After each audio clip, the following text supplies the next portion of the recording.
Welcome in to Remedial Adventuring 401, a new real play TTRPG podcast.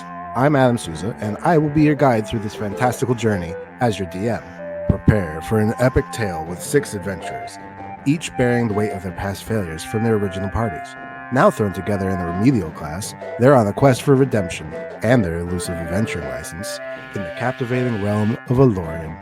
So, gather around the virtual table, wield your dice, and brace for a tale of second chances, daring escapades, and the pursuit of greatness amidst setbacks. Welcome to Remedial Adventuring 401, where new legends emerge from failure.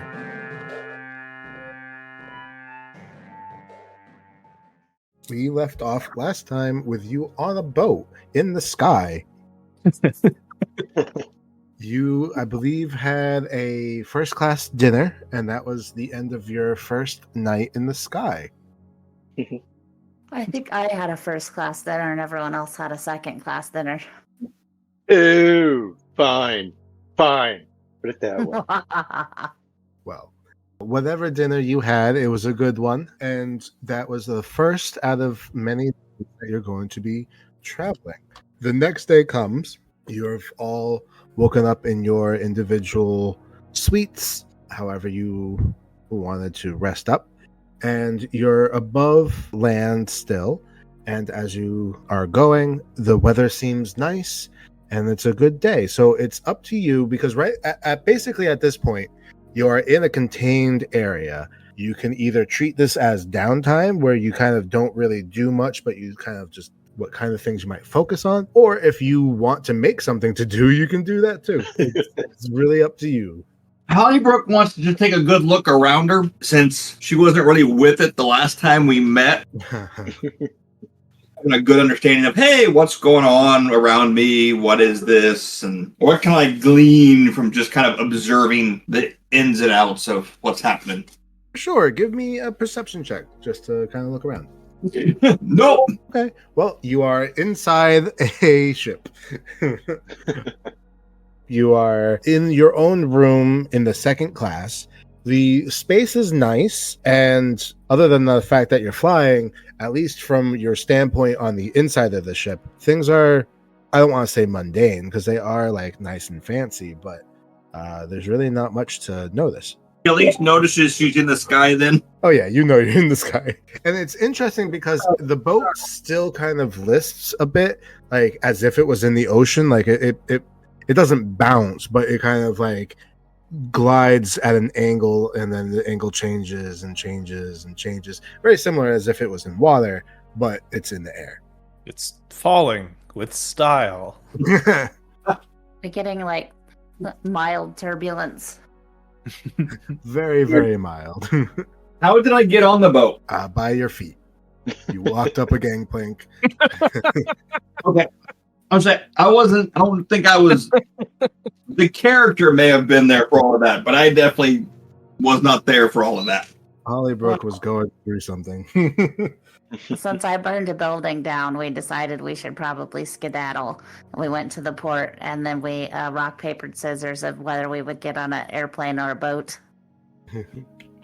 Cool. We don't. I think we maybe have figured out where we're going. Yes. Some of your friends have literally, after they got on the ship, found out where the ship is going, and also found out how long it's going to take, because I believe it was longer than you expected. Yeah, it is. So I guess I'll look around the group and I ask them, so where are we going and how long are we going to be on this journey? Hope you brought some hardtack. We're going to Verdantia. I think that's how we said it. The jungle. We're going to Verdantia. Like that. That's how he said it. Yeah. Or at least that's how the people in the first class area said it. Oh, I say, Verdantia. Lovely. Yeah, that's lovely. Yeah, that's how they. And how long is this adventure to Verdantia? Oh, Several days, I believe. 7 days. Oh, wow. It's a 7-day trip. until the heat dies down. A 3-hour cruise. Yeah, that's what I was trying to figure out how to I hear correlate. it's quite humid there. 'Tis. And also, I believe, Cassandra, last night you went to the gift shop and bought some new clothes for the adventure. I got jodhpurs and a khaki button-up shirt with lots of pockets and a pith helmet, Okay. Quite the outfit. which I'm not currently wearing, but will soon. From the height that we're at on the boat, can you see land? Can you look down and see what's Yes. on land? Yeah, you can see land. Carbon Fang, if you'd like to look over, you can give me a perception check. Okay. So I know that we're gonna go over that like mystery region that's not labeled on the map. So I wonder if I should keep an eye out for when we skip over that area. What is the check? A perception, please. Okay. Nope, I see nothing. You see, you I see see a lot. nothing. You see a lot. You see a lot of like hills, and you see forests off in the distance, and bodies of water, and you're like, I have no idea where we are. I see skies of gray. Bodies hitting the floor. But this is a very it's a luxury way of travel. So you can treat this as a vacation, you could treat this as just downtime, or you can really do whatever you would like. Gamble. Well, I think Eustace will start to feel a little guilty about the luxuriousness of this all and last night's dinner, and I think he wants to go witness to some probably some very wealthy people and get them to feel as guilty as he is. So you want to go to the wealthy parts and make them feel guilty.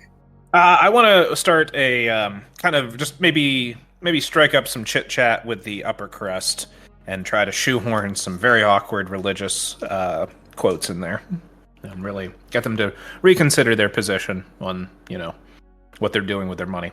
Give me a charisma check. Okay, 13. Okay, good enough. You're trying to strike up conversations, but most people really don't pay you any mind. Eventually, you see this middle-aged redheaded woman. She's wearing very expensive gown with gloves that go up to her elbows, necklaces, jewelry, all that. And she's got the biggest smile the entire time. She's enjoying this. And you start talking to her and she doesn't care what you say. She's just raptured with whatever you have to say. But you also get the feeling that no matter how much you try to make her feel guilty, she does not feel guilty. What's the type of things that you say? Mainly, I'm just trying to kind of how shall I say this? Not love bomb. That's a different technique. But basically be like, hey, I'm this charming wandering youth minister. We could really use the help. It's great to be up here, and I'm really enjoying it. I'm glad you are too. But there's all those small people on the ground, that can't get up here and see this view, and et cetera, et cetera. Well, everyone's small from this view. If you're a wandering youth minister, I think you have to pull out a guitar and play Wonderwall. You know what? I do have I think I have a lute. Yes. No, you can't do secular music. It's got to be In the Light by DC Talk. There we go. Okay. Anything by Stephen Curtis Chapman. I mean, there's a long. Yeah. You get some Reliant K in there. Sir Teven Curtis Chapman. Let me ask you this then: are you listening to anything she has to say, or are you purely? Oh, absolutely. I'm listening to her, and not. This isn't just a street preacher thing. This is more targeted. Give me a D4. Okay. 4. She starts talking, and it's just complete gibberish. Not gibberish. She's saying stuff that's coherent, but to you, it means nothing. And she's just like, oh, did you know that not all parties have dress codes? The other day, I was taking a massage by the Infinity Saltwater Pool. I overhear my pool boy talking about a house party at his bros. And I said, I didn't know you had a brother. And do you need to borrow a tux? He said, no, it's cash. I said, cashmere? I have several. Let me accompany you. So the next thing you know, I'm sweating buckets in my Burberry knitwear in the tiniest little kitchen I've ever seen, surrounded by all these stinky people having the time of their lives. Okay, I Ihaz has been there just watching to see what happens, and he jumps in just laughing out loud at this woman's story, trying to pretend like he totally relates. How do you do, fellow drunk? Like, Ihaz, give me a deception check. All right. Bam! Hey, there you go. Everyone gets these red cups that you fill with this like watery trash drink that comes from something called a keg. And also, you can use the cup to catch these ping pong balls. And if you catch enough ping pong balls, you get to drink the drink really fast. Eustace combs his hair back down from being blown back by this lady's monologue. Peace be unto you. Bye. No. You're like, I can't.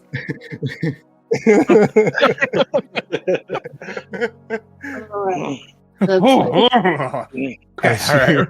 Yeah, Ihaz is just giggling right next to her, like, "Oh my goodness, yes, I can't believe I know exactly what you're talking about. Wow, what great times." trying to get her to share whatever she's on. Okay. Give me a persuasion check. Nope. Okay, well, with a 4, she kind of looks at you and she says, "Oh, well, you can just ask your house manager." Okay, I will.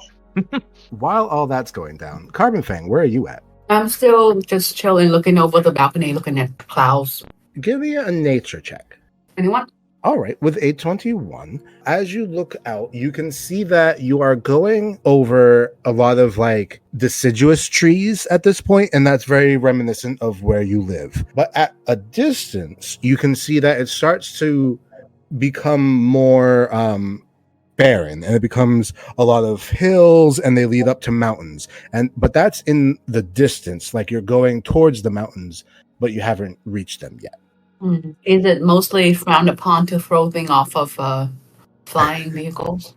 I mean, yes. Okay, I think I might just like hit the bar and just like relax.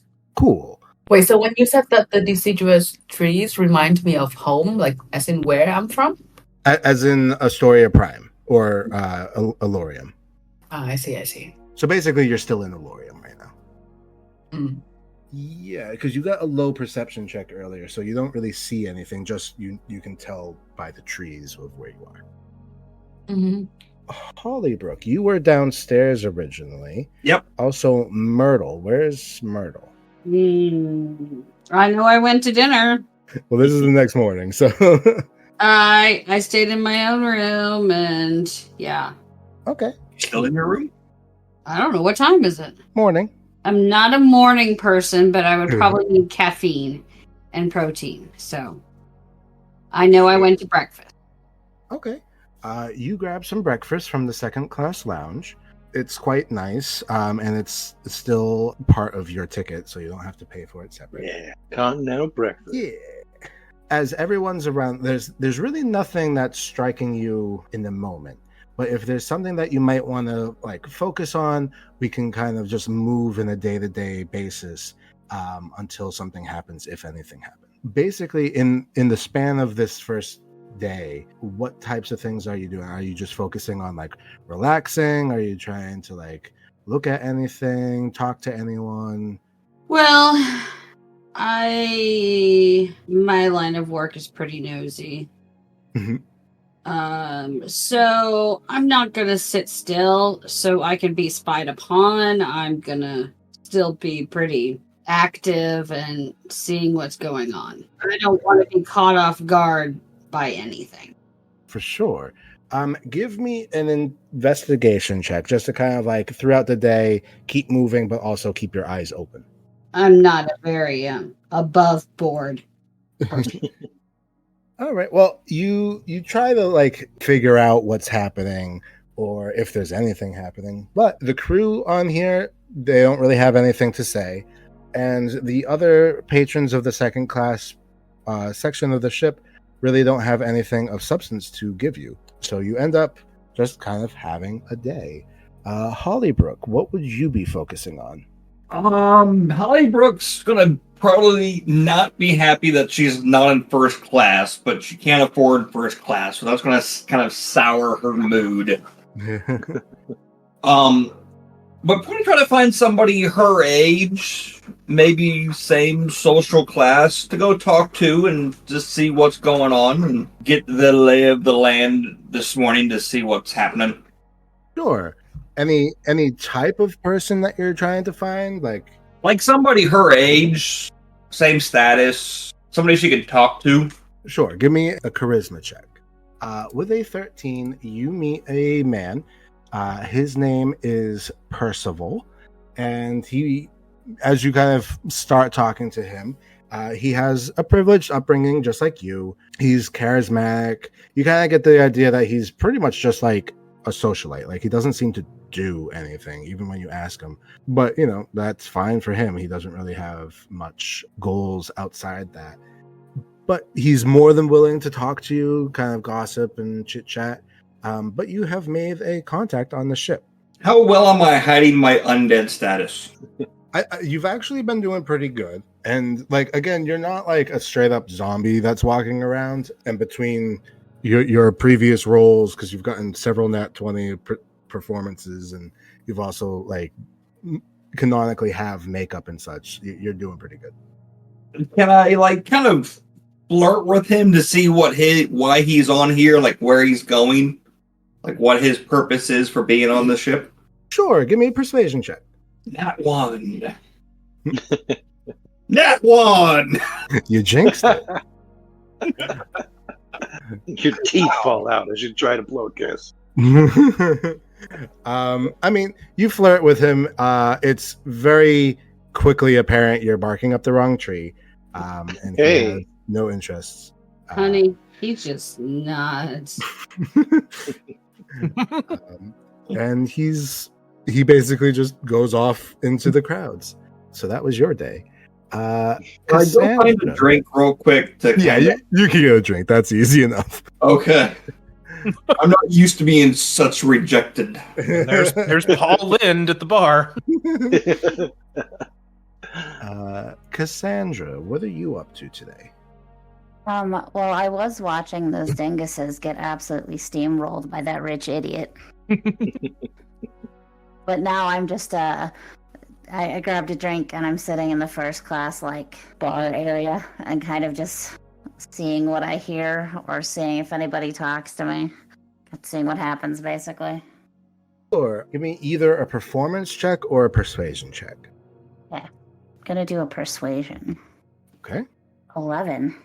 Okay. With an 11, you basically, have your drink. People come and go, and you do very idle chit chat. No one seems to be bothered by your presence, but also no one seems to engage in your presence. For the most part, the day seems to be uneventful, and for as much things as there are on the ship to do, there's really not much going on. Unless there's something very specific that you want to do, I'm going to do a little bit of a time skip until something's going to happen, but that's up to you. I would like to go up to the rooftop deck to do one of the astronomy things at night. Ooh, sure. Give me a nature check. This is basically going to make sure that it's not too cloudy that night. 6. It is a little bit cloudy. They said, well, why don't you come back again tomorrow night and we'll try again. Okay. You have a very uneventful day, and the next day comes. Carbon Fang, you have been watching the ground beneath you, and as you start to look, you see that the forests have given way to wide expanses of just fields, and then you can see very close are those mountains and hills coming. You are still very high in the air, so it's not like you have any you're not worried we're going to crash into a mountain, but it's just noticing that because you are now in the next country over.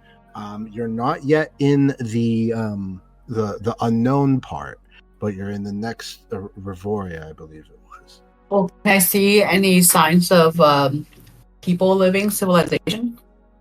Give me a perception check. 6. Well, there are buildings that you can see on the ground, but whether they're still being lived in or not, you have no idea. You're basically in an airplane right now, so looking down at the ground, you can't quite tell if people are living there or if they once lived there, or who knows. but you can at least say that it's not never been touched kind of thing. Hmm. And speaking of never been touched, what's Eustace up to? Didn't somebody run into some dragonborn people last session? Do we want to follow Yes. that clue? That was me. Yeah, they are people that I has his uncle. Oh, did we find that out? I don't remember that. Based on the info she gave, I got it in a private message from Adam. But it's like based on the info she gave, I has eventually realized it's his uncle. He knows them by their formal title more than what they are traveling by. That's why, like initially, it didn't sound super familiar, but figured it out. Oh, okay. So what is IHA's relationship with that uncle? I don't think they particularly close, but the uncle, he knows what's going on generally in IHAZ's life, and IHAZ I don't think would be super eager to meet him. Does he know what you look like? I think so. Okay, so we should keep you on the second deck, is what we're saying. Yeah. Interesting. I thought that knowing that it's your uncle, it would be good to get. He probably knows where he's going and stuff like that, so it would be a good information source. Others are free to talk to him, but IHAZ is going to stay away. Interesting. Very interesting. As you talk amongst each other about the Dragonborn couple that you saw, what is your plan? Do you have any intentions of interacting with them? I know IHAZ says no, but does anyone else have any plans? Or do you go? And IHAZ makes clear, he doesn't care if any of you want to get any info from them or chat with them. He just doesn't want them to know that he's here. I'm definitely going to interact with them some more because it seemed like they had a get-rich scheme thing going on, and I kind of just wanted to see exactly what they were doing and figure all that out. But I have not told them that I'm here with anybody else or that I know any of you. Okay, well, if you would like to give me a persuasion check to kind of... You've already got an okay enough rapport with these people, but to basically continue this, getting into their good graces, you could give a performance check or a deception check. Okay, a 21. Yeah, you do ingratiate yourself using your knowledge of, society. And ultimately, you realize that the man is related to the military. He's no longer active service, but he's still active in the military. You realize he's more of the office type kind of thing. And basically, he's going to this country that, again, does not have the adventuring industry and is going to basically really try to push it. If anything, they might even try to just straight up start not an academy per se, but some type of adventuring office type deal as a first step of introducing this concept to this new country. Okay, so, and I believe I offered my services because he knows that I'm a wizard. Yes. To maybe take on an event or two once we get there. So I guess it's up to everybody else other than IHAZ whether or not we introduce ourselves. Will they introduce themselves or want me to introduce them? I mean, I don't mind being introduced. Sure. Maybe I can witness to them and not, have just my eardrums poisoned. Then everybody that would like an introduction, I'm going to bring them up with me into the first class area, and actually maybe I'll find them first and be like, oh, FYI, just so you know, there's some I'm here with some friends of mine who are also taking a small vacation from the academy, so please do let me know if you'd like to be introduced to them and or if any of us could help you. They're going to make, not because they don't trust you or anything, but they're going to make an insight check to basically see, because they know that you're part of, the academy, and that you at least are of good social standing. But they're going to make a decision of whether these other people may also be worthwhile. Cool, they got a 7, so they have no idea. They say, sure. If you think these people are worth introduction, and if you think that they would benefit this mission, I would welcome a meeting, perhaps over dinner. I do indeed believe that they would be quite a wonderful addition to your program. I will bring them up for dinner. Huzzah! So who would go to this dinner? Is this on the first class cafeteria kind of? Well, it's not a cafeteria, but yes. You know what I mean. Sorry. Yes. Yeah. Okay. It would be in a restaurant. Yes, it's the first class dining slot. Yes. I will stay with IHAS. Okay.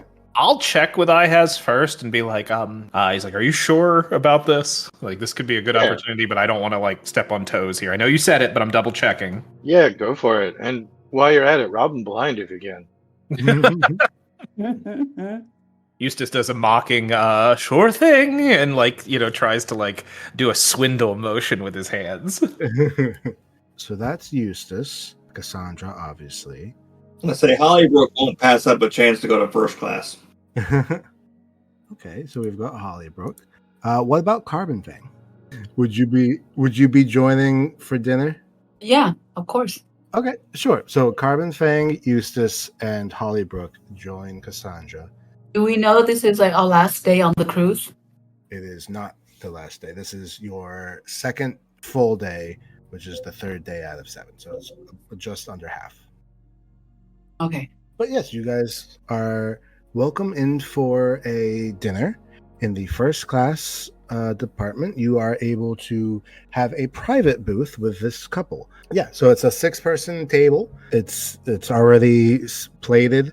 There's 6 table settings with way too many forks and spoons and knives and whatnot. Too many glasses.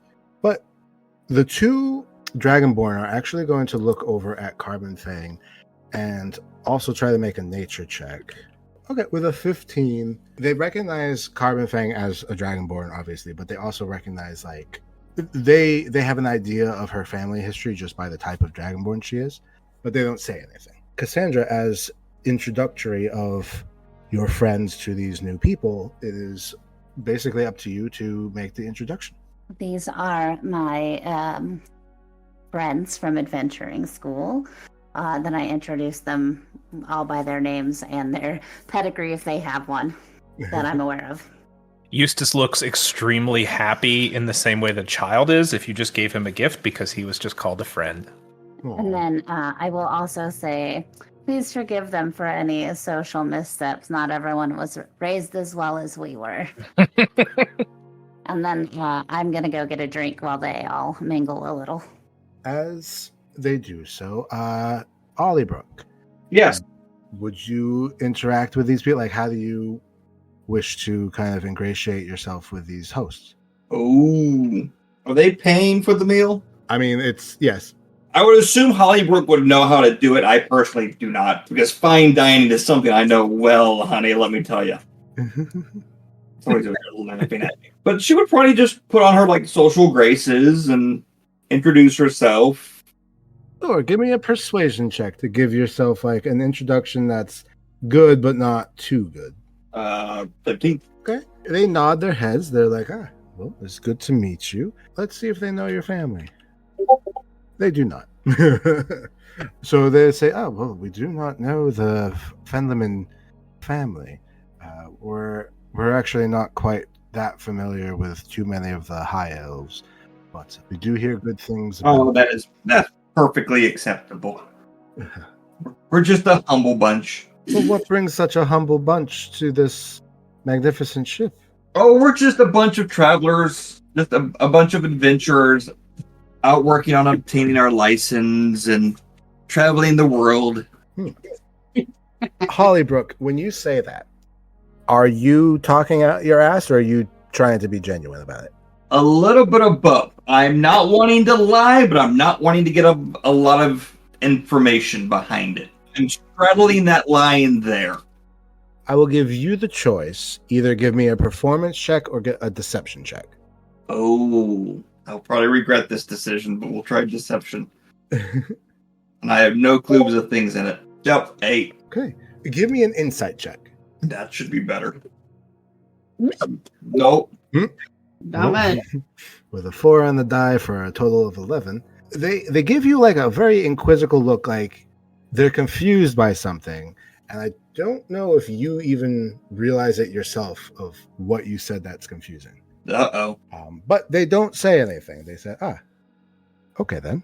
And they basically break off conversation with you, and they go to Eustace, or not go to, they are all together at a table, but they start focusing on Eustace instead of Hollybrook. Okay. Eustace is playing defense and recon here for social situations. He's waiting to see what they ask him. I mean, they basically ask, "And who are you?" Oh, yes, I'm Eustace Diamond, a fellow adventurer. We are recently trying to finish up our capstone project to become full-fledged licensed adventurers. And we have several connections that we've been working with, and some really exciting opportunities.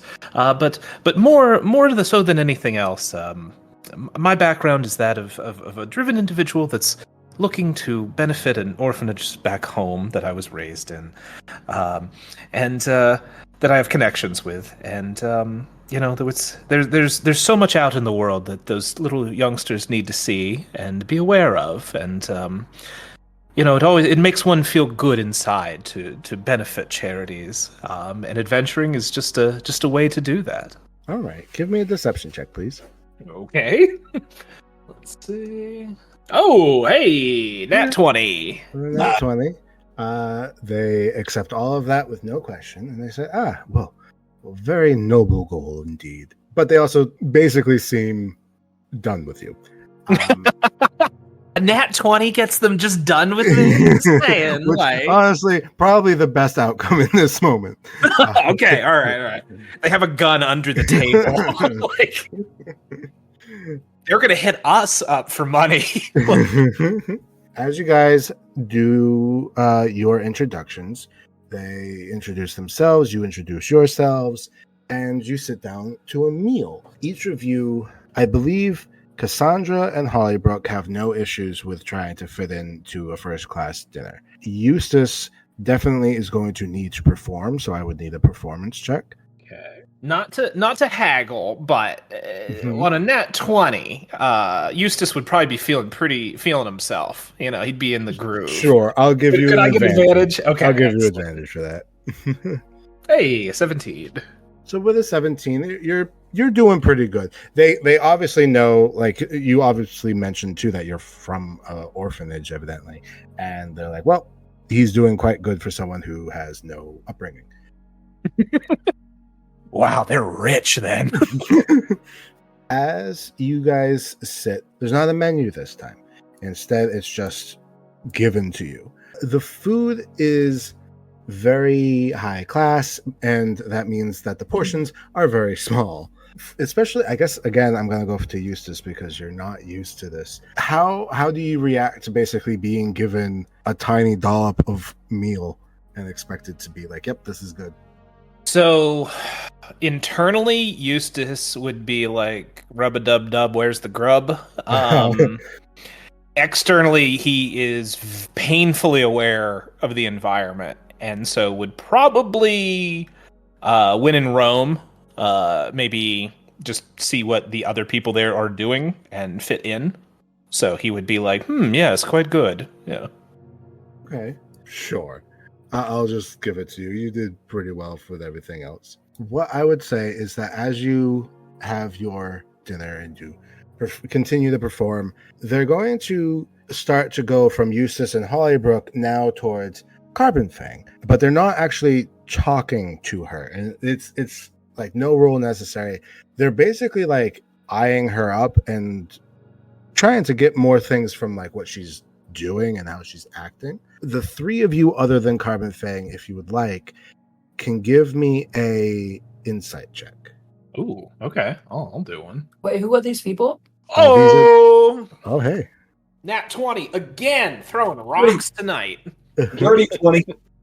Okay. And what about Cassandra? So, okay, Cassandra got a 7, so never mind. I'm already just wasted. Okay, Hollybrook, as you look over, you can see that they are very interested in Carbon Fang, and not in the same way that they were, politely interested in you or Eustace. They have something that they want from her, but they also can't say anything. Especially, you don't know whether it's because it's in front of other people or just because they can't say it in general. Eustace, however, with a nat 20, you notice that these people definitely are eyeing up Carbon Fang. And not only are you realizing that they recognize her as a fellow Dragonborn, but they recognize her as someone with a background in like a martial setting. Now, Carbon Fang is a ranger. They're the ranger of your party. But as far as their pre-academy backgrounds, because Carbon Fang, have you talked to them at all about your background? I don't think so. I think they know that I'm from a bougie background, but not any specifics. Okay. So, Eustace, you don't quite understand what it is, but you can tell that they see her as a ranger and as a dragonborn force. You don't think it's necessarily like some like nationalistic thing. You've got a nat 20, I want to give you stuff, but then at the same time, there's no reason you would know any of this. Okay, could Eustace get it in just vibes?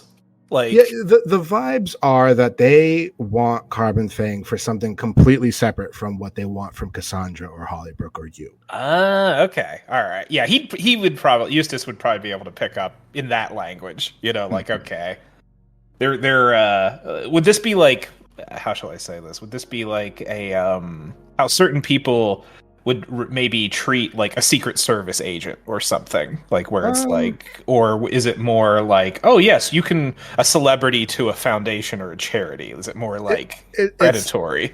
It's kind of a combination of like, oh, it's a celebrity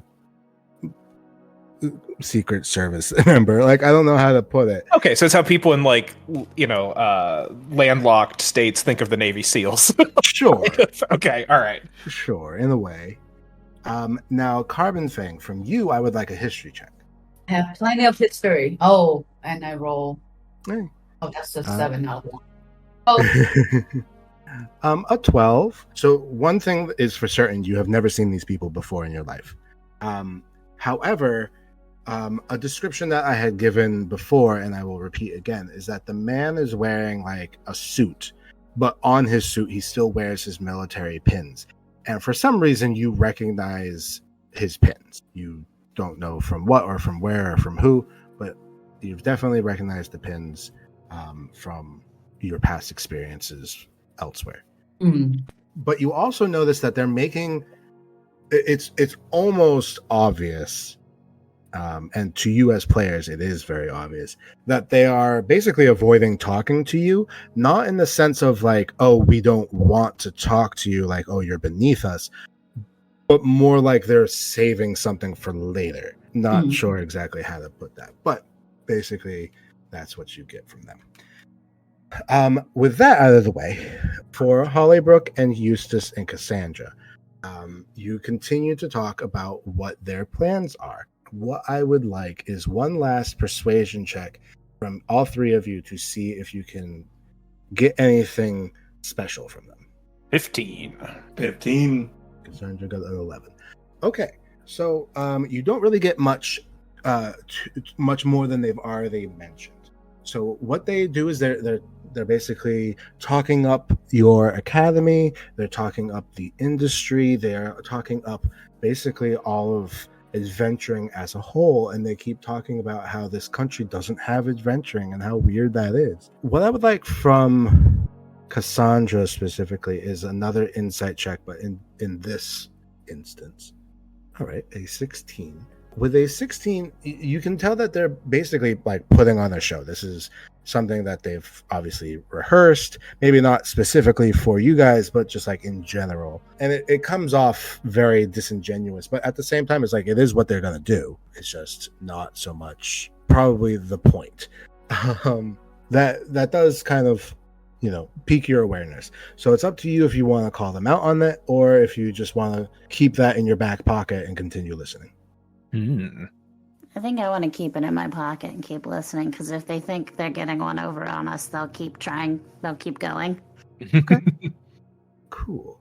So they continue on. They start talking about how these people are older. They're not elderly, but they are older than you, obviously.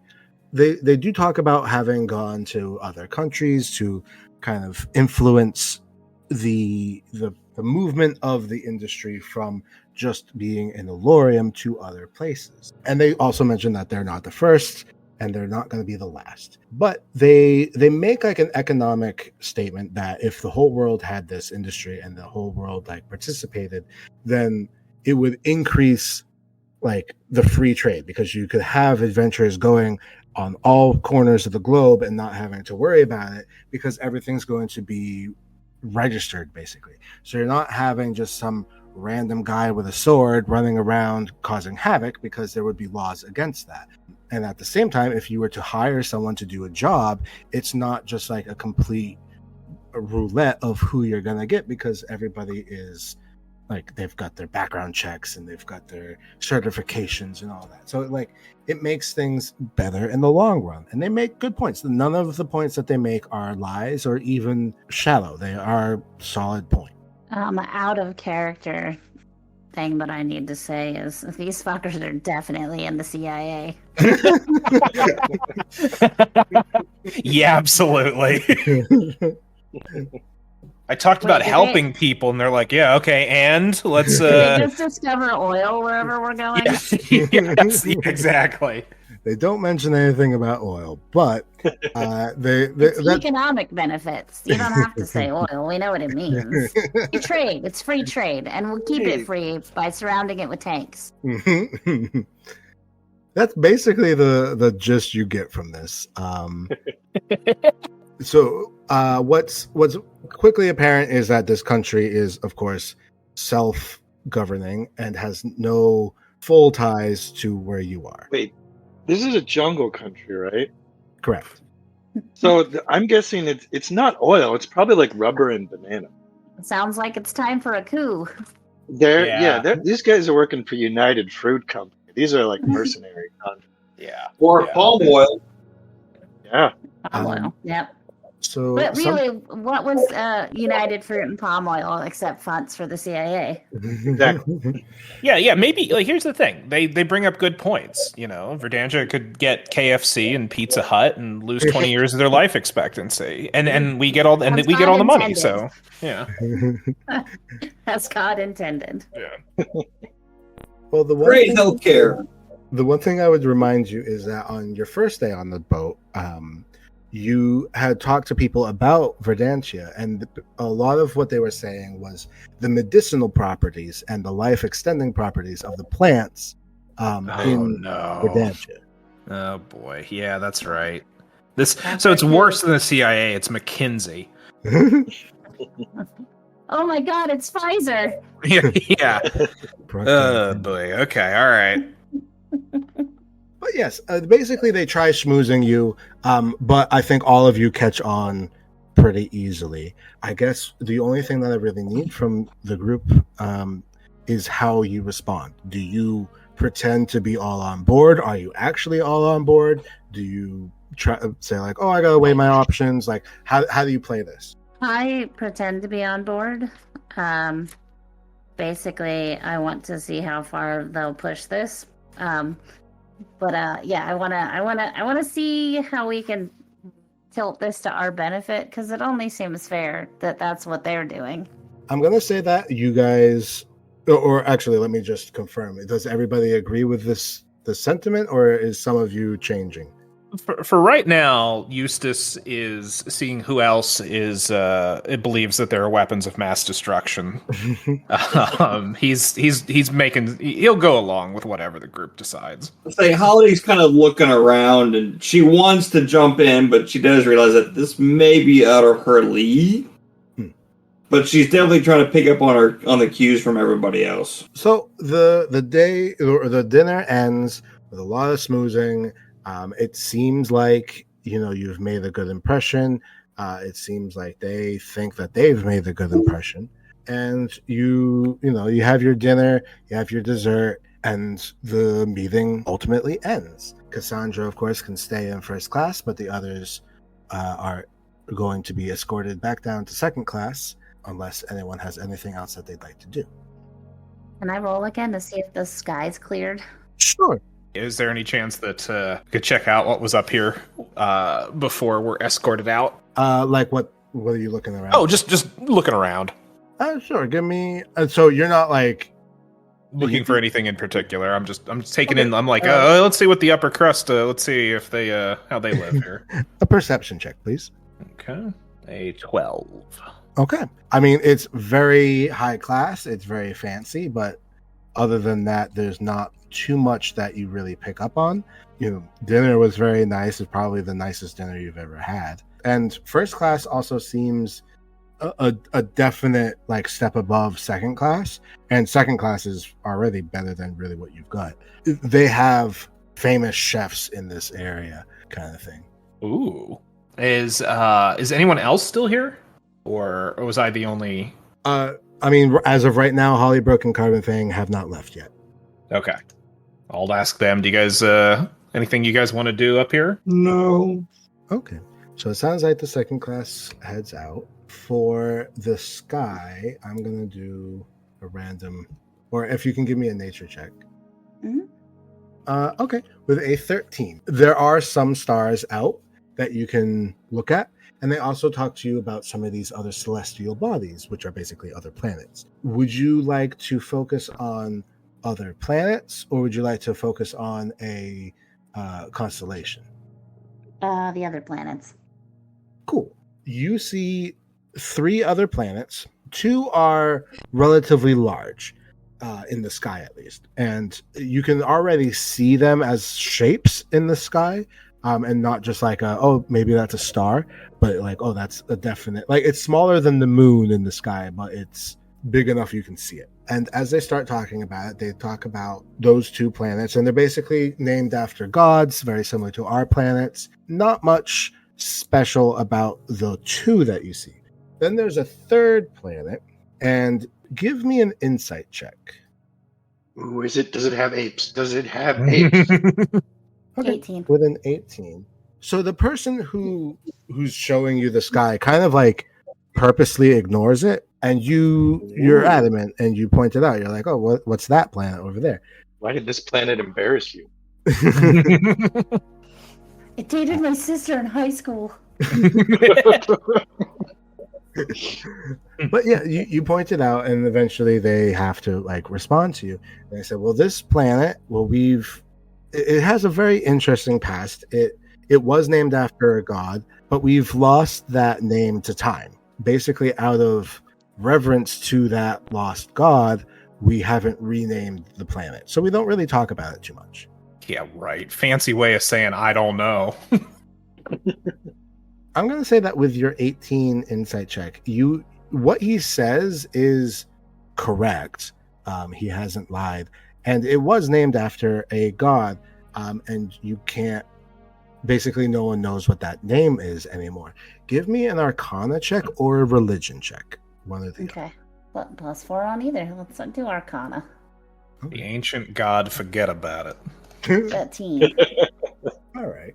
With Gabagoo.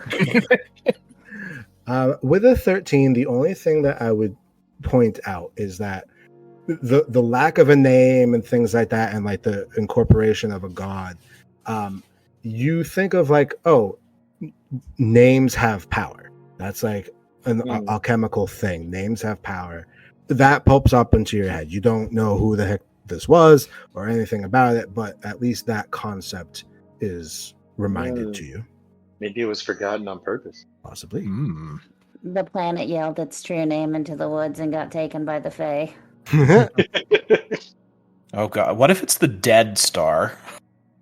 What if it's the death god? That's no moon. Yeah, I think you're right. Probably right. Yeah, definitely. Yeah, it's the Death Star.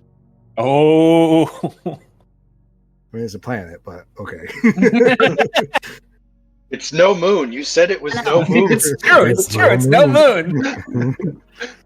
Could be hollow. There's all sorts of stuff going on in there. All right. So while all of that was going on, Ihaz and Myrtle were chilling out in second class. Yeah, we were. Do you have any intention of doing anything, or did you kind of just relax for the evening? Get some drinks, figure out what's going on in the local chatter, but nothing crazy. Yeah. Cool. And just to confirm, are you staying in second class? Yeah, because the lower class didn't really take too long. Okay. Give me a persuasion check to kind of get yourself into good graces with second class. Mm.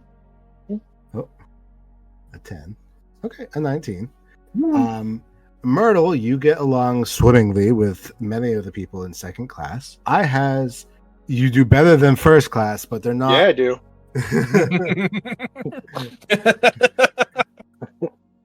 Sorry. I apologize. I can't help.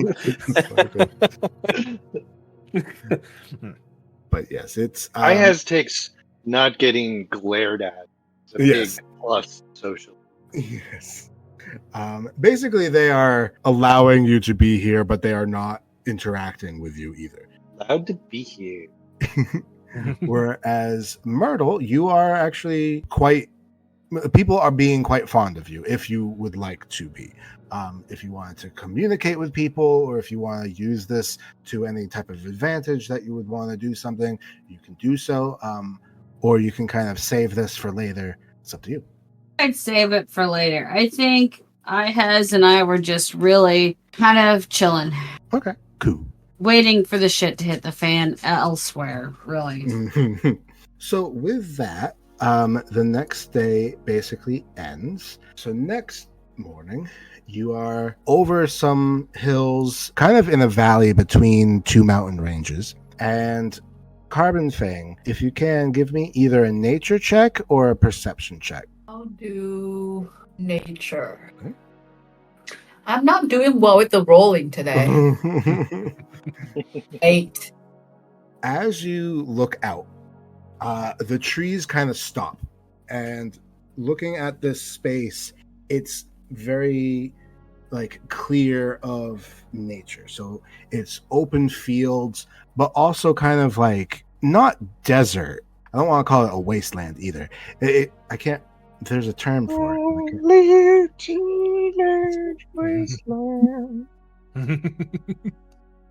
But there's a lot of dirt, a lot of stone, and a lot of just that coming up. Give me a perception check in addition to this. Okay. 15. There you go.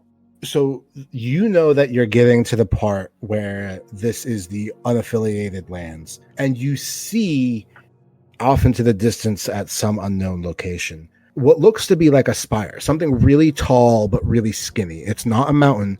It's likely artificially made, and it's not like a tree or anything, but it comes out of in between two mountains, and it's just very tall and pointy. Wait, what's between the mountains? There's Donald something, McCoy. there's something very tall, man-made, but you're not close enough to really be able to make it out. It'd basically be like if you were outside Seattle and you could see the Space Needle even from a distance, but not really know what it was. Well, that's ominous and threatening. Yeah. As of right now, there's still really nothing happening on the ship as far as anything of note. It's up to you if you wish to make something to do, or you can again just continue onwards. I feel like I'm missing out on things to do by just skipping over, but then again, I can't think of anything that grabs me. It's very much a downtime right now. There's really not much to be done.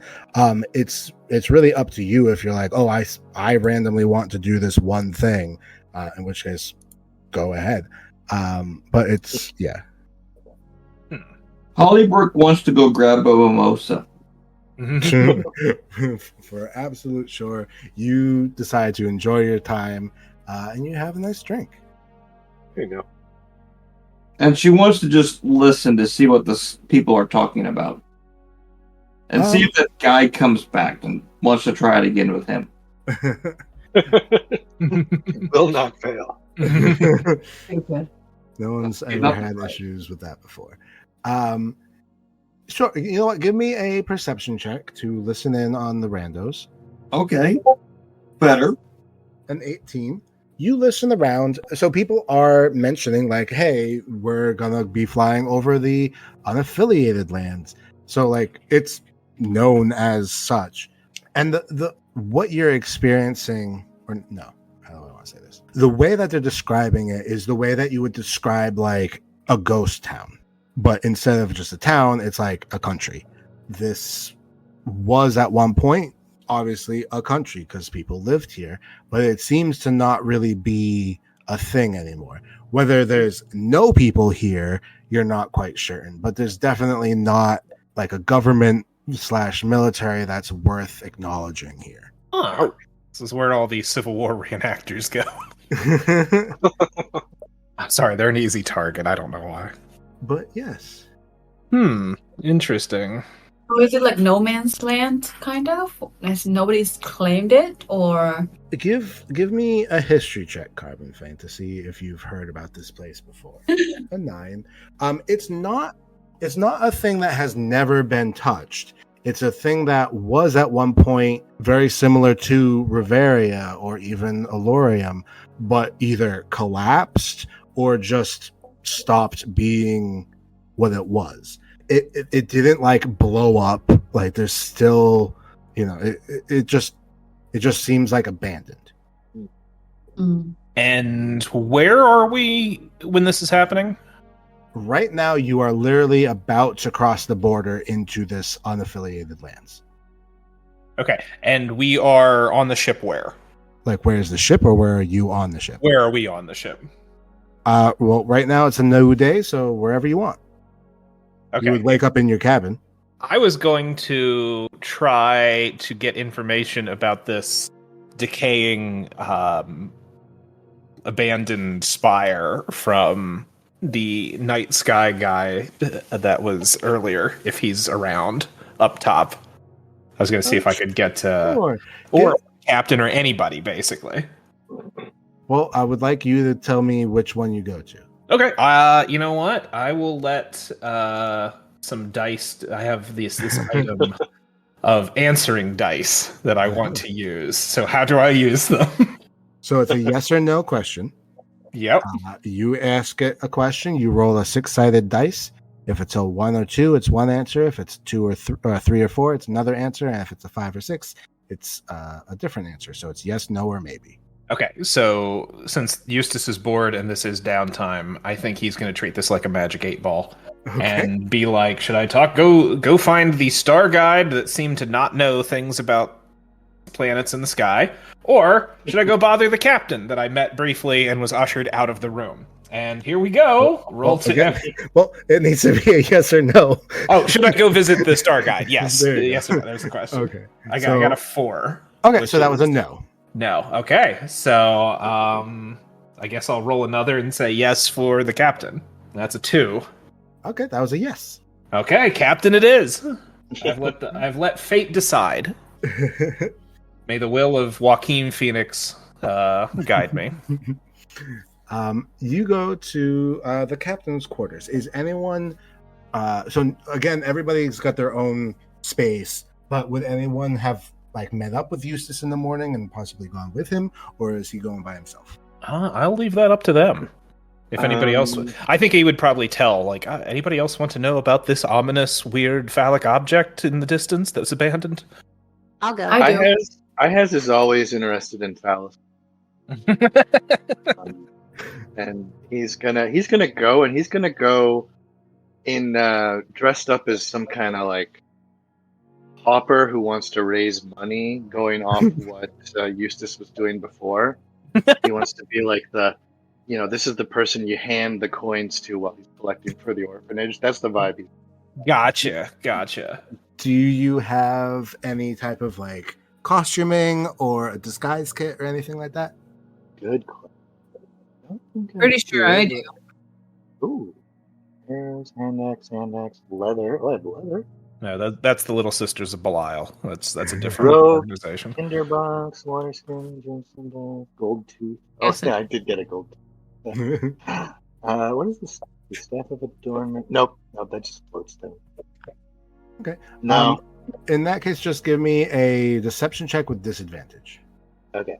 A 10. You're pretty confident that you look like a pauper, but if anyone was to really give you a scrutiny, they'd be like, "What?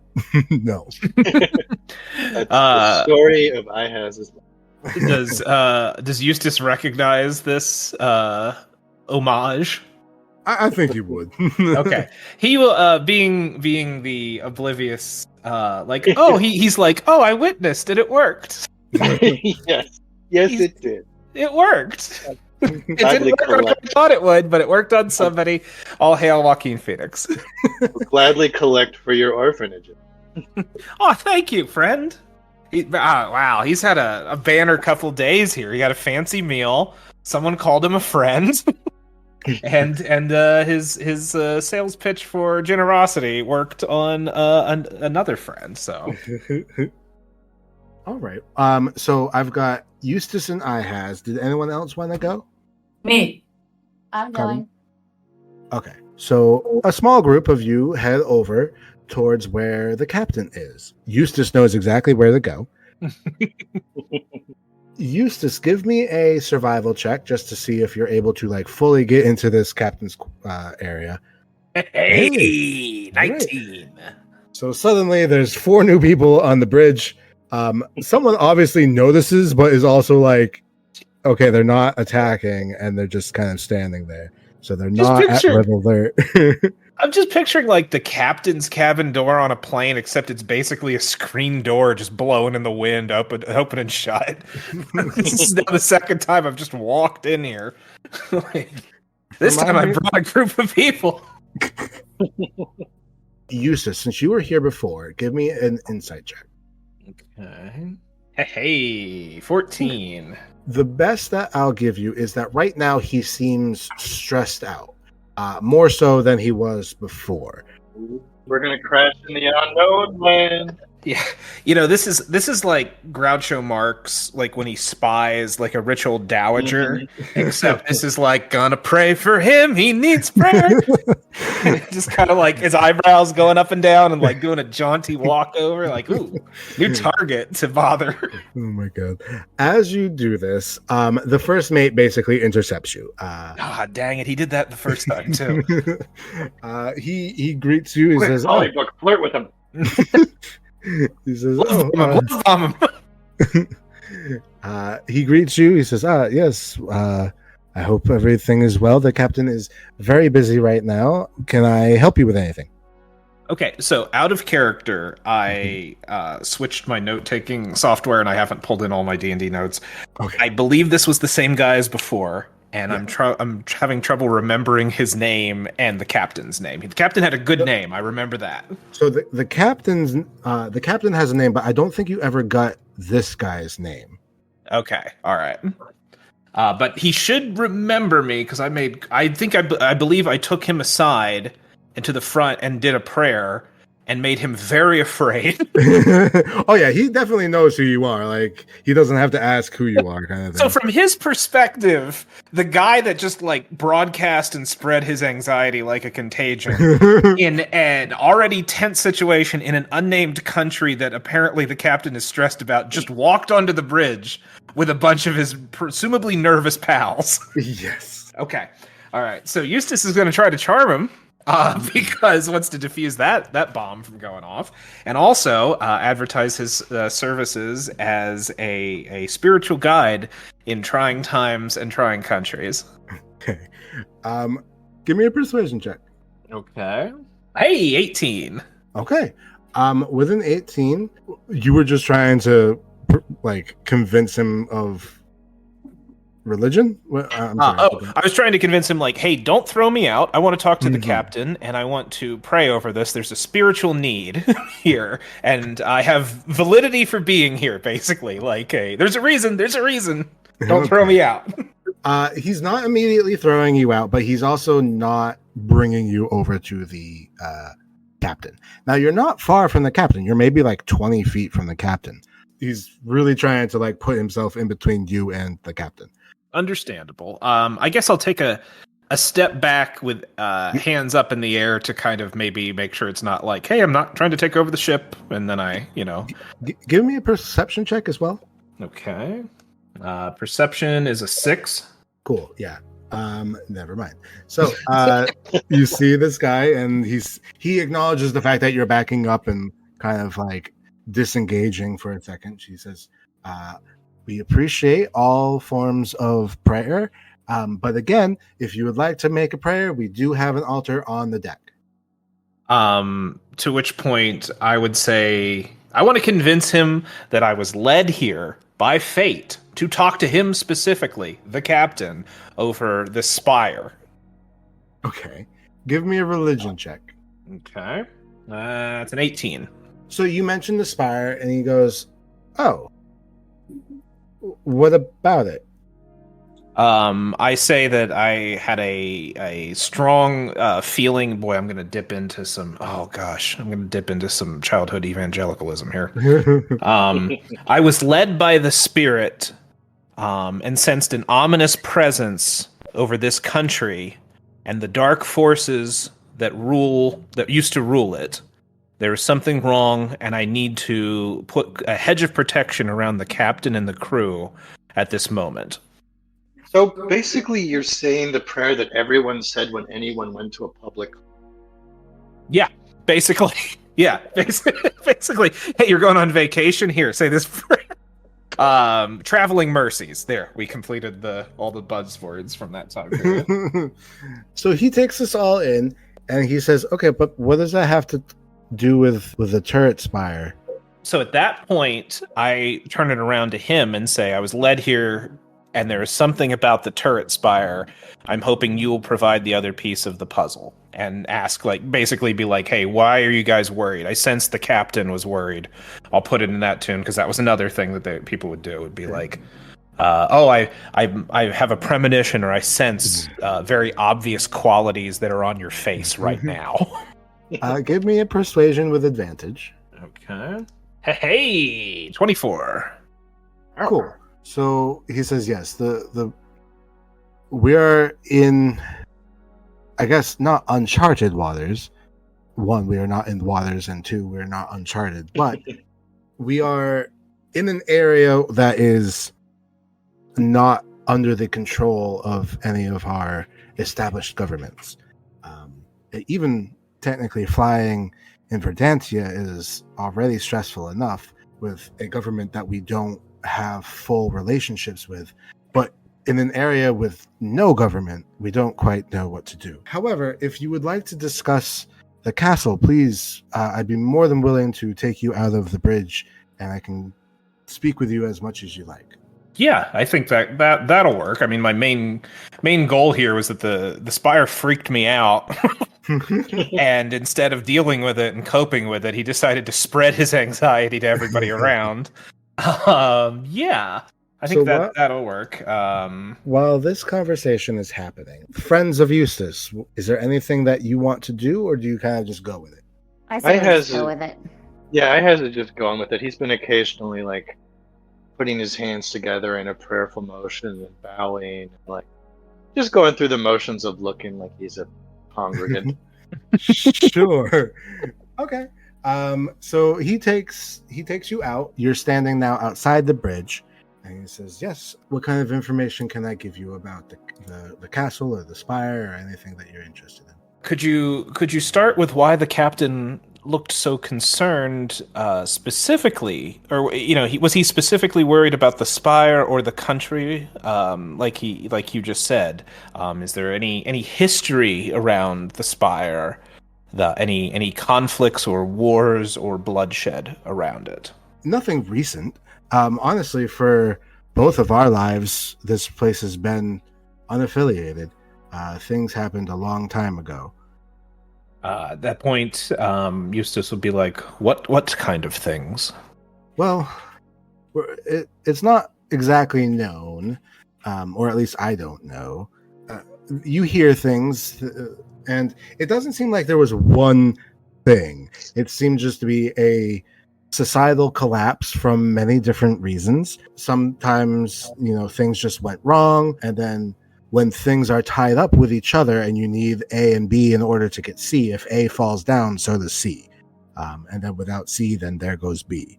So it's, a domino effect. Specifically, if you're talking about the Spire is from the Chateau de Chambord.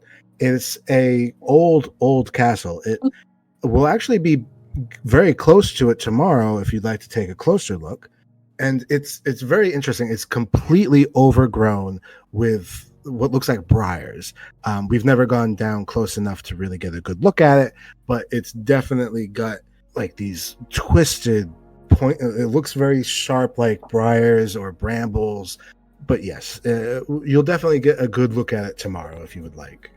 Eustace kind of rolls his eyes back in his head as if receiving some kind of omen, and tells him, puts his hand on his shoulder and goes, "Avoid the spire, avoid the sharp brambles." He puts his hand on your hand and he says, "You have nothing to worry about. We are staying well away from that." Okay. It'll definitely be in view, and you'll get a good sight of it. It's not the reason we go this route, but it is. We use it like a landmark to know where we're going. There is darkness in the spire. Oh Lord, there's darkness in the spire. And then he kind of goes back into normal. And I apologize for that. The spirit overcame. And while he's doing that, Ihaz is just like shuffling in his feet, muttering dark.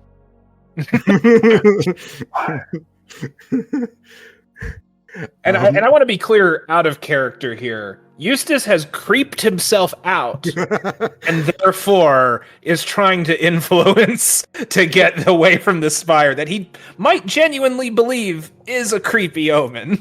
Give me a religion check with advantage. Okay. I feel like you just should have the advantage with a religion check as always. Well, I could have used it this time. A 6. All right. Well, with a 6, he again kind of pats your hand. He says, "Well, I'm sure whatever God you pray to, they will protect us. We have made this journey a few times. We know what we're doing. It's not new, but we still need to make sure we do it right." Okay, I can kind of sense when I'm being when fate is being ignored. So, I mean, we have an actual Cassandra in this party. So, you know what? I would like to get this gentleman's name and say a short prayer of protection with him before he leaves. So his name is Emin Blackwater. Okay, Emin Blackwater. And I'd like Eustace to do let's all close our eyes and you guys hold your hands and we'll focus and do a short prayer. You are not a cleric, so give me a religion check. Okay. Oh, a 5. I've been overcome with fear. You're shaking and you're holding this guy's hand, and he's like, "Okay, we're done." Fair. He's like, "Okay, I hope you have a good day. Please feel free to lounge on the deck, and tomorrow you'll have a better view of the area." Avoid the spire. Oh, yes, I understand. Avoid the spire. Oh, yes, I understand. All right. So, as you guys all congregate once more, you've gotten a little bit of information of a place that's coming up. You've got this guy's name. Do you discuss anything in particular? Does the ship have any kind of library? Yes. Okay. I would suggest, I would ask if anybody else wants to go see if there's any history about Verdangia or the unnamed societal collapse country or the relationship that our country has with either of those. It seems a little weird to basically have a bordering land that just kind of fell apart without really, any recent history on that. Would anyone like to join him in the library? Yeah. So Ihaz and Eustace, you both go to the library. Can you both give me investigation checks as you start looking through the books? Ooh, Nat 1. Okie dokie. Boy, I don't know how to read. there are no pictures in this book. What did you say there? Sorry, Carbon Fag. What did you say? Oh, I just said that it's nice that the ship has a library. Yeah, Yeah. man, that's pretty cool. Seems kind of Flammable. seems like a bad idea for an airship too. Yeah, very flammable. Just a tinderbox, really. Flammable and heavy. It's luxury. Pure luxury. It is pure luxury. Yeah, so Eustace, you're looking around at books. You have you don't know what the hell a Dewey Decimal System is. Like what? What I would like from you, so you're able to at least read the books and cross-reference them. What I would like is I'm going to give you a few options of how you want to go about this. So Okay. you can give me another investigation check to kind of like brute force your way through and try to like read the correct things, but it's kind of at chance. Mhm. Or you can give me an intelligence saving throw with advantage to kind of like take in a lot of it and kind of understand things from it. Or if you would like, you can give me an insight check with disadvantage. It might give you things that might not be written down, but obviously it's at disadvantage. Well, based on my lack of skills in all of those, I'm going to do the one that has advantage. Okay. Intelligence save roll. Oh, hey. Okay. With a 17 intelligence saving throw. What you piece together, it's not so much, there's no story of how it fell. But one of the things that you notice is that this was a country that was at one point aligned with Elorium. It was one of your allies, just like Rivoria or, not Verdantia because you're trying to get there. But this country was at one point an ally of yours. And as such, it once had a thriving industry of adventurers, just like Elorium. You see different stories of adventurers. You see like famous adventurers that once lived in the country, those who went to that country for adventure and vice versa. So you definitely get that history of this was once, just like you guys. You basically realize about maybe 150 years ago, that's when like any book references stop. Whether that's the exact date of the collapse, you're not sure, but at least 150 years ago, there were books written about it as if it was still going on. And if there's anything else specific that you might be wondering about, you can ask it. What's a book? I mean, yeah, I'm just like, I'm very curious about what brought the end to adventuring. So that's civil the one. society. That's the one thing that you don't see, like fully written out. There's no book about the fall of this area. But what I would like is either a history check or an investigation check. Either way, Okay. With a 12, you don't know anything of like why it was, but you can rule out a few things. One, it wasn't a war. There was no war that happened because the few countries that it bordered also don't have a history of war with that region. So you definitely know it wasn't that. It also probably wasn't some type of like disease, because if there was, then it would have affected more than just that one country. So a few things like that are type of like it's too big for it to have happened. So this really had to have been from within, but unfortunately you don't get any more details than that. Maybe the adventurers found something they weren't supposed to. In the spire. Would Eustace hear this? Would there be like casual conversation between him and Ihaz? I think after your frustration ends, you can be like, what did you find? Yeah, okay. All right. That's what I'll have him do that. I'll be like, I found a lot of nothing. Yeah, I let him know what I found. Oh, okay. Was there any change in terrain or any mention of some kind of cursed kudzu or vines? Because we did see what it looked like down there, right? And it was more rocky and less green. Is that correct? Are you talking about like the literal ground? Yeah, yeah. No, the ground all seems flat, or not flat, but solid.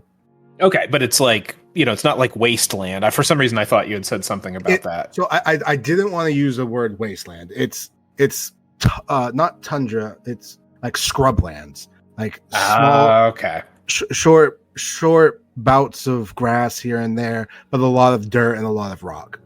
Okay. Did they? I guess I'll ask. Did it mention, what the economy was or anything like that? Like, what was their primary? What were they known for? Like, don't think I got that. There. Okay. Well, you know that they had a very strong adventuring industry. Yeah, like they were clearly developed, and adventuring was happening. Like a single economy, and maybe that, like whatever they were built on. Yeah, kind of situation. Like the place we're going to is medicine and plants, right? Presumably. Like, what was their thing? Just adventuring? It could be that it was a single, because like there's no evidence externally of. No, it doesn't seem to be like disease or war. Something happened in the country, but I don't know. It could be that whatever the basis for their economy was, it could be some internal disagreements led to something. It could be they found some portal to hell and it wiped out all of their leadership. I don't know. No, we don't want that one. That's what happens when you base your entire economy on Funko Pops. All right. Well, with this knowledge, is there anything else that you would do, or perhaps go back to the group to discuss? Probably not. Eustace didn't find jack shit. That's Eustace was over looking at the Garfield collections. Like, oh, you overweight cat. Oh. All right. Well, that was I has in Eustace. Cassandra, is there anything that Cassandra's been doing that day? Not specifically. I've kind of just been swanning around trying to listen in on conversations and stuff. And then I, again, would like to see if the sky's cleared out for a better astronomy thing tonight. Sure. First, give me a perception check to listen in. Okay. 17. With a 17, you do listen. Like, people are talking about the fact that you guys are gonna be or are about to fly over the unaffiliated lands. And is there anything in particular you might be listening for, or just letting it come to you? Just kind of letting it come to me. Okay. And so you know about the Spire because you were with Eustace earlier, right? Correct. Okay. So the first mate had mentioned the name of that castle, and someone else was talking about it, and they say, "Oh, it's such a beautiful story, but with such a sad ending. I wish it was still kind of in its heyday." And would you purely listen, or would you try to join the conversation at all? Oh, for that one, I'd join in, and I'm so sorry. What do you mean in its heyday? Oh, well, it used to be this wonderful little chateau, or I guess not a chateau. It's definitely much a castle, but it was owned by this very wealthy family, and many, many years ago, it used to be the center of the country as far as people coming from all over to pay respects and to see their garden. They had the statue garden out on one of the like a patio area, as well as just a beautiful estate. They used to have people over all the time. And of course, this was before we had such luxury things such as the ship that we're on, of course. So back then, that type of thing was much more special. But even still, it was such a beautiful, not only architecture, but just the idea of having this castle that openly accepted people to come visit if they were, coming by. And the story goes is that there was, the final generation. It was a a single male heir. And when he was but a teenager, there was some type of calamity, and eventually there started growing all of these brambles. And I think that was the beginning of the end of the country. It might have been some type of omen, but it very quickly overtook the entire estate. So even these days, no one bothers trying to go retake the castle, kind of thing. Interesting. Sounds like a Disney movie.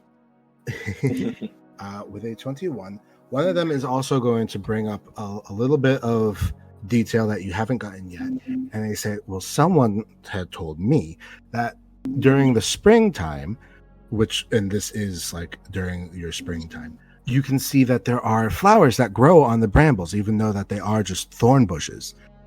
And they say that there's some of the most beautiful looking flowers, but of course you have to get past all of these spiked plants in order to get there. Do we see any flowers? I mean, you're still at a distance. You definitely can't see it. Boo. Quick, someone get binoculars. Well, you are going to the person who has the telescope. Mm-hmm.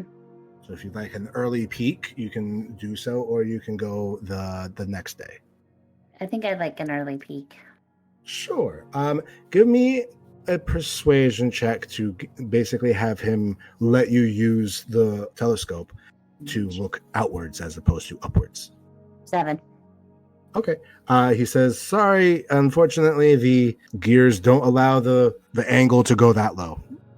Is there anywhere I could borrow the binoculars or any sort of... Is there anywhere I can acquire such a thing? Give me an Arcana check. 19.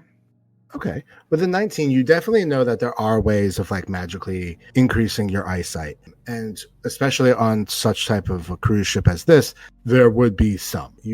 This man obviously isn't going to have that because his whole thing is like, hey, use my telescope. But if you were to go to maybe a different employee, or even if you were to talk amongst the other passengers, you might be able to find that. Like in the the second class cabin, there were the desks where you could go for help. Yes. Do they have those in the first class cabin as well? In the first class, yes. Okay, I want to go there and ask for a pair of binoculars or something of the sort. Sure. They definitely have that. They actually give you various types, but based off of what you want, they end up giving you these goggles that make it almost looks like an owl's mask, but have definite like lenses for the eyes. Okay. And as you wear them, it's not quite as good as a telescope, but it's much better than anyone else has right now. Perfect. Give me a perception check with advantage. 13 or... 6. So 13. Okay. A 13 is good enough. As you look over, you see a castle. This is definitely a castle, but it's not like those old style, very flat, square castles. This is very much like a Disney-esque castle with different parapets and like towers. The German Sleeping Beauty castle. Exactly, that type of with castle. The tall, beautiful spire, the skinny... Yes, got it. Exactly. So and there's arches, etc., etc. Yes, and there's one very thin square tower that reaches all the way upwards past any of the other roofs. That also has a conical roof on top of that, and a small spire with what looks to be some type of banner. And as you look, it's a beautiful architecture. It's picturesque. And then as you look lower, you start to see the brambles. You see all around the building, choking the building itself, are thick brown thorn bush type things.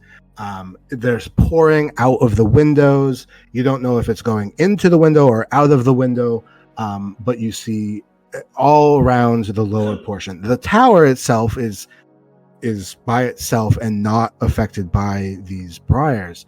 But the whole castle around it is surrounded by it. You can still see parts of the architecture, the roofs, detailings on the corner, etc. But it's definitely like fully engulfed. And not only is the castle engulfed, but you see it expanding all around the space, like for a great deal away from the castle itself.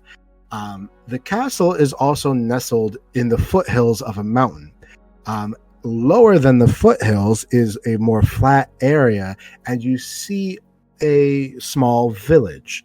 Now, the village doesn't have much detail. These are like 1 or 2 story buildings at max, but it's very small and very clustered. So it's not like a bunch of things spread apart. It was like, oh, this is a little village where everybody was living together at one point at the beneath of this castle. But you see that the Briars themselves do not go into the village. Are there or are there not any princes on this airship? Are there princes on this airship? Mhm. You would say that there's a valid chance of a prince or two? So, this is absolutely Sleeping Beauty. So I feel just in my bones that I gotta find a prince and just chuck him off the side of this bitch.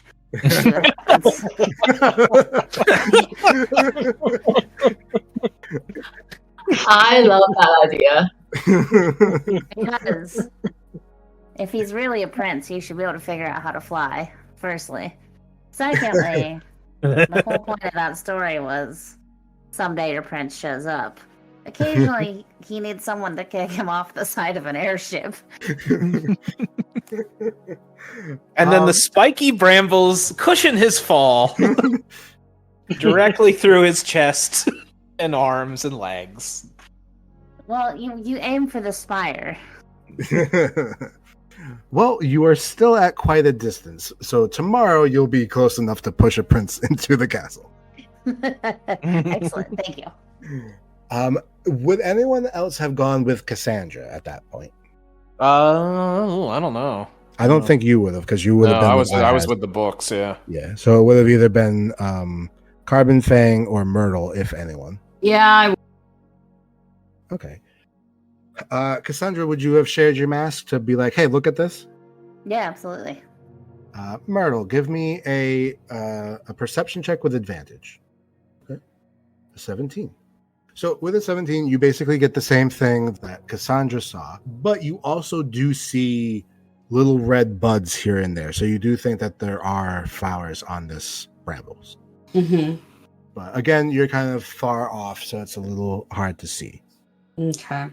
Well, it sounds like that day pretty much ends. You guys have another night. The next day, you will wake up in the dead center of this unaffiliated lands. You will be very close to where the spire is, but not touching it. And that's where we will pick up next time. Perhaps something will happen, or perhaps not. Eustace just shudders. What was that? What was that? What was that uncertainty? I have faith in God, but I don't like uncertainty. If the ship goes down, we're rescuing Aurora. Very interesting. Very interesting.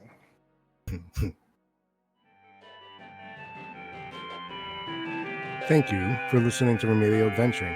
The outro song is Thinking Doc by Anachronite, and our various ambient tracks are by Bardify. Our players have asked to remain anonymous, at least for now, but I have been your DM, Adam Souza. I'm putting together the next episode now, which should go live in about 2 weeks, so thanks again for listening, and I hope to see you again.